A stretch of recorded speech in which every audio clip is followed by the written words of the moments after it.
and make sure. I hope they're able to listen to me. I'm not gonna start crying. No, you got it. How do you define a strong woman? Does it mean because Connie speaks softly, she's not a strong woman? Does it mean because Connie smiles, she's not a strong woman? We hardly ever see more smile.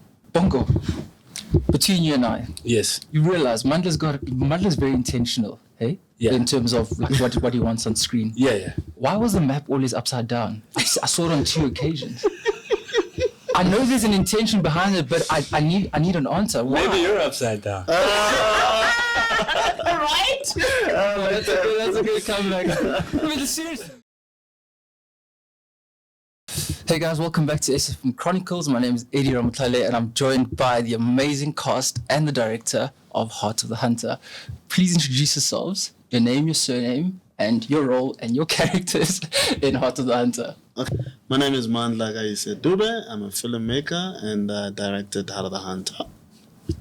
My name is Connie Ferguson. I'm a producer and also an actress on Heart of the Hunter, but not a producer on Heart of the Hunter, a producer by profession and actress on Heart of the Hunter. Yeah. My name is Bonko Khoza. I play the character of Zuko on Heart of the Hunter, and I'm an actor. Yeah. Oh, I play the character of Molebogeng Kwena. Thank you very much. It's been a long day. Yeah. Bonko, Yes, sir. What does it mean for you to be a lead in a black-led film? Sure. Specifically in a black-led film. Means the world to me to be, a young black man from my generation, pushing somewhat of an envelope, I guess. And I say pushing an envelope alongside filmmakers like Mandla, alongside studios like Netflix, who I guess are doing the same thing. And in this time, I just think, black leads are the in thing. It's our time, especially in cinema, global cinema, and to have such a high standard film playing in a global place. 190 countries, big studio like Netflix, almost how many? 200 something million people. 260 million people. Yeah. I'm honored, man. I'm honored to work alongside Connie, Mandla Dube, Masasa Mbangeni, just an amazing cast, and a company like Netflix. It's an honor. It's really an honor. Yeah. Thank you, Bonko. I'm going to move on to Mandla and going to get a little bit technical about this. So, how did you ensure, because something that I picked up about your directing style in terms of, from Silverton Siege, even now with Heart of the Hunter, is that you've got this essence of capturing an audience in terms of the first, I know you speak a lot about it, but I want you to touch on a little bit more about it in terms of the first scene, grabbing the audience's attention. And how important is that, especially in our current generation where we want instant gratification? That's a very good question, and thank you for that. That's how we tell stories as especially as black people, or as South Africans, whether you're Afrikaans, Zulu, Xhosa. When I'm walking to this room right now, if I want to grab your attention, what do? I go, yo. Yes. Guys, you won't believe. Then you guys are like, what? Yeah. So that's similar, Silverton Siege did the same thing, Kalushi did the same thing. And obviously in Heart of the Hunter, we start with with a bang, where there's an assassination, right? And then we are still in there going, whoa, what's going on here? So it's that thing of cho. So I in my vocabulary as a filmmaker, I've dissected that into what I call a cho. Like cho is like you can even break it down to a close up or an extreme close up. And then the world is cho, right? Cho. Yeah. And you go wider with your narrative. So the most smallest, minute, molecule in as far as my cinematic approach to telling stories is a cho. Or young. Yeah. Which is very African. Yeah. You know? So that's how I approach storytelling. Grab you first and then tell you, hey, this is what happened. And it seems to work. Yeah, it's definitely working. So I'll stick to it. Yeah. And Connie, what draws you to playing these or portraying these powerful villainous moguls roles? Because I mean, there's a pattern, you know. But I'm very intrigued. I really want you to tell me like what draws you into these roles. I think they happen upon me, but I do pick them though. I don't take any boss lady role that comes my way. The female leads that I've played, as much as they are all strong women, I feel like they are different. Rose Mavis was a very strong woman, but her social standing was lower than the other characters that I've played. She had a lot of humility, a God-fearing woman, a mother whose main purpose in life was her children, was her family. Harriet, we could say the same thing. Her purpose in life was also her family. But she was a boss lady of a different kind. She was a lady, but she was a thug. Yeah. Right? She wouldn't hesitate to shoot you. But at the same time, she had a softness to her. And you would see that softness come across when she was with her children. Mo, on the other hand, is completely rough. No softness to her at all, so much so that you ask yourself, what happened to this woman? Yeah. So, yes, she's a strong woman, but again, strong becomes very subjective. How do you define a strong woman? Does it mean because Connie speaks softly, she's not a strong woman? Does it mean because Connie smiles, she's not a strong woman? We hardly ever see Mo smile. So, perception then says to you, she's a very strong woman because she's in a male-dominated industry. She leads a very high office. So yes, the roles tend to find me, but there are differences though in the characters that I play, in as much as they have strengths in different ways. Yeah. That's very interesting. I had never worked with Connie before, and I had not known a lot of the characters that she had played. And I think it's also an energy thing.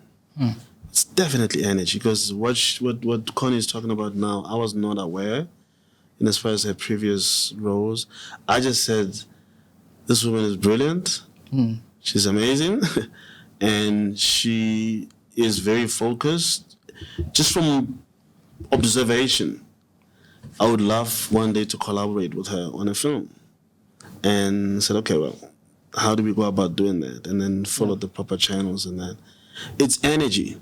I mean, you played more like all those characters that you've just mentioned are all encapsulated into Mo, but on another level. On a different level. You know, and then squeezed into an hour and a half or 2 hours, however long.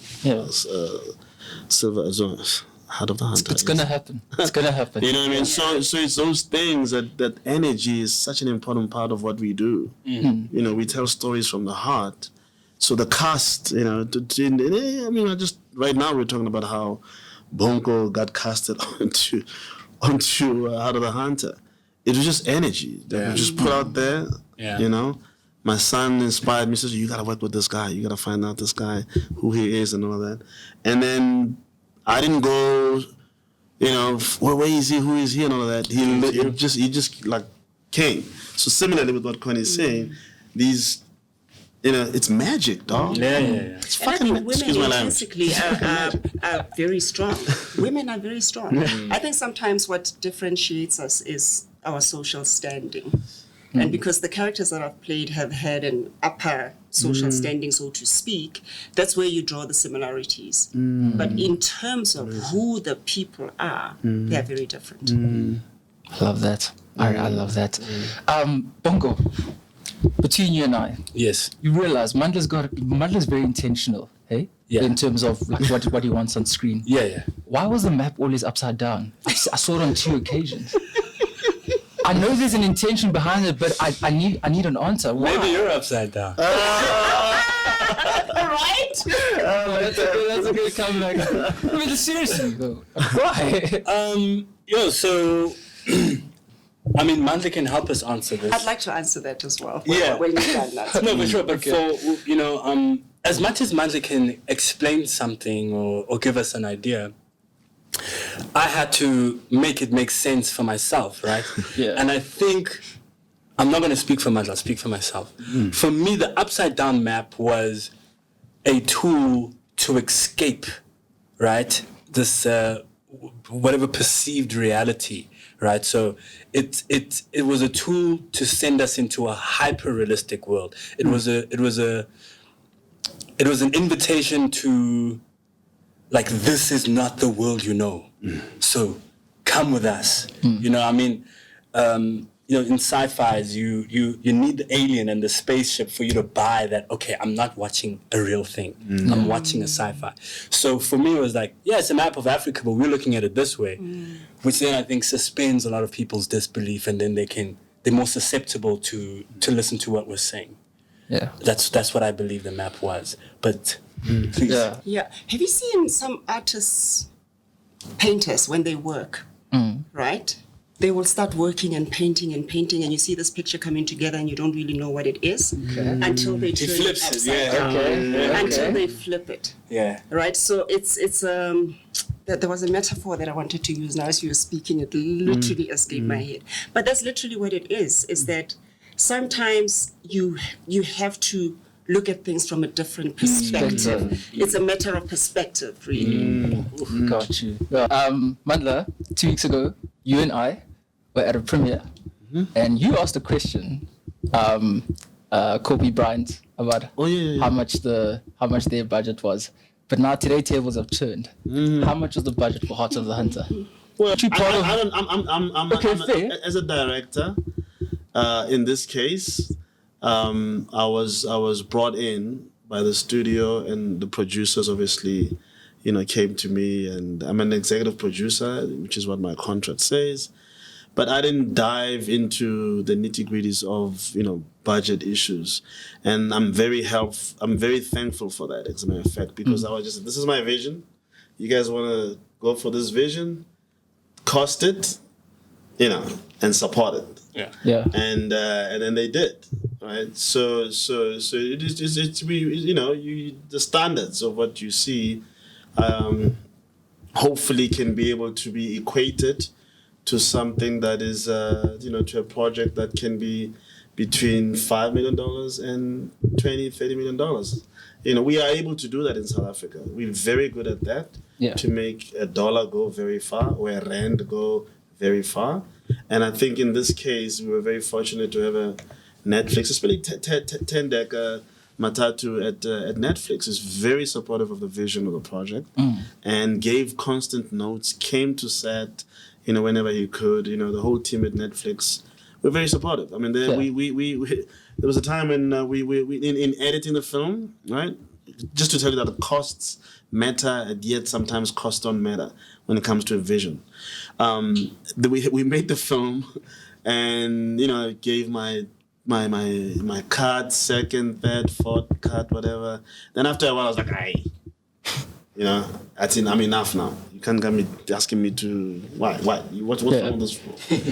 And then they're like, no, but maybe if you could try this, it might be able to help with this. Walk away from the film. So I was like, okay, let me walk away from it.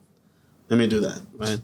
And then they said, okay, maybe we could add and enhance the story by doing some pickups. I was like, what pickups? What pickups? And that's part of the process as a creative where, you're pushed into a corner to be able to come out, to dig deeper inside of you, to be creative.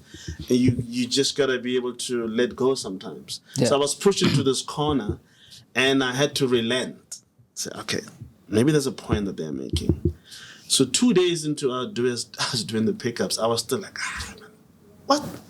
And then I'm listening to this podcast. It's a very important story that I'm saying. And as I'm listening to this podcast, I'm getting ready to go to shoot, to set, and I think we were shooting in Stellenbosch. Like it was almost we were actually, it was the end. And then I'm listening to this podcast. This lady was studying a company about facial products.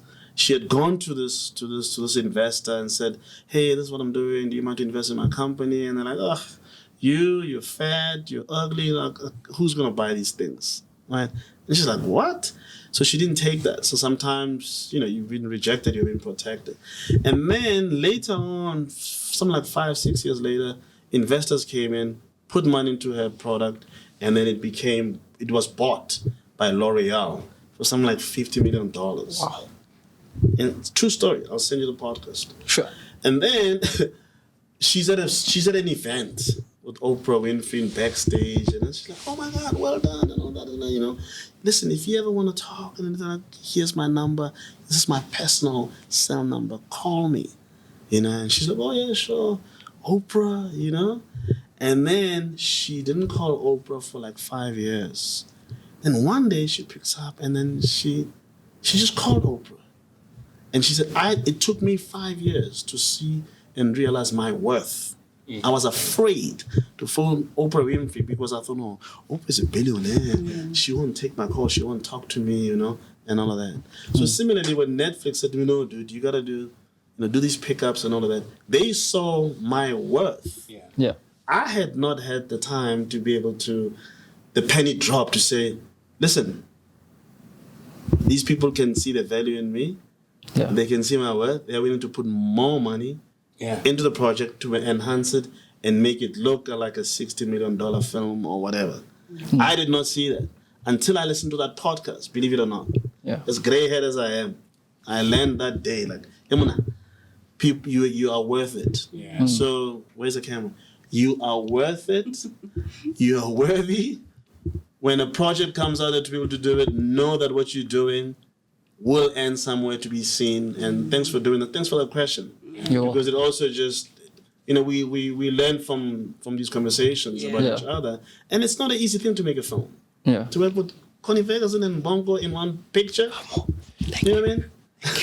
It's not an easy thing to have a collaborate. It's not easy for their schedules to align with my schedule, and then it works. It's not easy. Yeah. So that's why some films just never see the screen. Yeah. Because people's, we are very pretentious in the industry. We say, if the stars align, the stars have been aligned for over 8 billion somewhat years. Yeah. You gotta align. Yeah. I had to align with Connie Ferguson, with Bonko Khoza. I had to meditate and make sure. I hope they're able to listen to me. I'm not gonna start crying. No, you got it. Yeah. I had to humble myself. That these people they know their craft, and they are willing to collaborate and allow me to work with them. So I'm very honored, and thanks for that question. So are we. So are we, man. So are we. Yeah. Bonko. Yes, sir. I loved your chemistry with Paga. Yeah. How much time did you spend with him? In terms of even pre-production and in production, like how much time do you guys spend together? Yo, all the time. I met Boleng at the chemistry reads. I mean, he was one of a few kids I was doing chemistry reads with, and he was just. I mean, all the kids are great, but I think what really set Boleng apart is that he was intuitive. He was smart. He would read between the lines. I think kids that age, it's like, hey, read the lines, this is the story. And some get good at like reading the lines, but he had this thing of like instinct playing to, and he would never call cuts. He would just keep going. Someone's like, okay, we got it. And he could go on forever, right? Yeah. Which means he's so immersed in the story and he's having fun. Yeah, man, we had a lot of chemistry. We'd play Nintendo Switch in my trailer. We'd play FIFA. We'd go to church together with his mom and pops. My wife was with us in Cape Town. So we'd meet up, and his mom and Paul. She was very sweet, and she knew that, or she kind of felt that, like, these guys are close. Yeah, these two are quite close. And actually, I love kids, but Beamer was like, he's smart, he's cool. So we'd spend a lot of time together. Well, that's amazing, yeah. on and offset. Yeah. Yeah. And Connie, elections are around the corner, and Heart of the Hunter, it explores, it actually exposes corruption in government to a certain extent. And I mean, we've seen some films, of course, that expose, corruption in government. But, how important is it for us to, have these conversations and for these conversations of corruption in government to be depicted in films? I think it's very important because I think as citizens, we have the right to vote. But do we vote blindly, or do we take the initiative to know and understand what actually happens behind the scenes in politics, and not so much just what we are shown? Yeah. Because what we are shown is usually a camouflage. Like there's a lot that happens behind the scenes, right? Yeah. And not many people are exposed to politics in that way. So I mean, films like Heart of the Hunter, for example, just gives you a glimpse into what happens in politics behind the scenes. We didn't necessarily take anybody's story to say we are talking about this politician or we are talking about that politician, but any smart person who watches this movie will be able to relate someone to a character somehow. Whether be it a politician in the States, you will say, this person reminds me of that person. Right? Be it a politician in South Africa, you'll go, you see this one? Remember that guy that was in the news the other day? So it gives you a glimpse into what happens behind the scenes in politics. And leading up to the elections, I think this movie is coming out at the perfect time because it'll also give you time to reflect as a voter.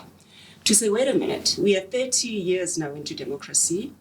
What has been happening? What has happened since we first got our democracy? Yeah. Where are we? What strides have we made? Load shedding. What are we doing about load shedding? Are the people talking facts to us about what's really going on in the country? So I think it also just helps you think for yourself outside of the box so that you can make an informed decision as well when you go to vote. Yeah. Last question. Mandla, if you could please keep it brief for me.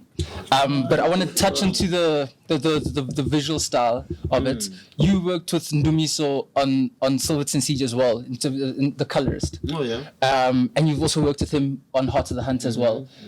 What was your visual reference in terms of the grading of this film, the grading that we have now, and I want you to also touch on your relationship with Ndumiso, because you guys have such a good. I think he understands you. He understands your visual eye of specifically, the color patterns that you want.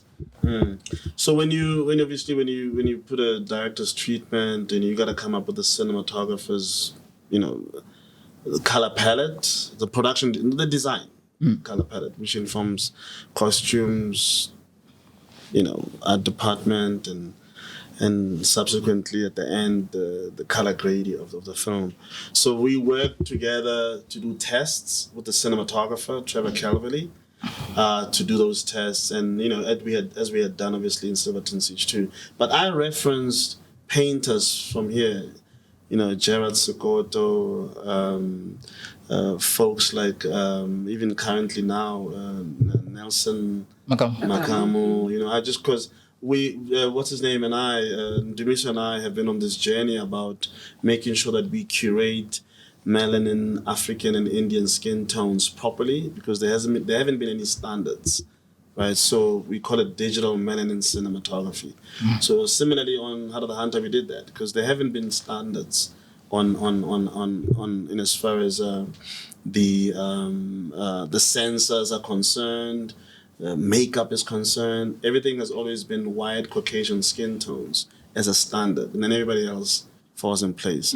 So we're very intentional with this. I mean, if you'll see the skin tones of Connie and of Bonko, of Masasa, Nicole, Tim, and of Sisanda, and then that whole gamut of those hues. We did tests. We didn't just go out there and start. So we did camera tests, makeup tests, sensor tests, color grading tests, and then we said this is the sweet spot for Heart of the Hunter. This is how this film is going to look. Yeah. Obviously, Netflix were like, okay, we approve that, let's go. So we did the same thing with Sean Harley yeah. on Silverton Siege. Did the same thing with Kalushi, with the Maddox, you know, we went to film school with, because we don't create. So we are in a path of creating standards. Yeah. We're working with these scientists. I'm trying to keep it very brief. We're working with these scientists out of the CSIR, you know, and to find and be intentional, as you keep saying, about the creation of standards for our skin tones. Yeah. It's very important, you know, Absolutely. because what legacy are we leaving behind? Absolutely. Wow, brilliant. I love how you ended it there. What legacy are we leaving behind? Guys, thank you so much. I really enjoyed this interview. Even if we've gone way past our time, I'm in trouble at the office. But yeah, guys, please do make sure you check out Heart of the Hunter, 29th of March, only on Netflix.